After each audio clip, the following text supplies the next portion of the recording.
how to delete database in Notion. Hey guys, in today's video, I'm going to show you how to delete a database in Notion. So make sure to watch this video till the end and let's get started. Open your browser and go to Notion. Click Log in the top right corner. Choose Continue with Google and select the Google account linked to your workspace.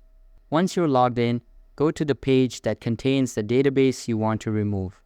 Find the database on the page and hover over the 6 dots to the left of its title. Click the 6 dots to open the Options menu. From the menu, select Delete. Read the warning deleting removes the database and its contents from the page. Confirm the action by clicking Delete again when the prompt appears.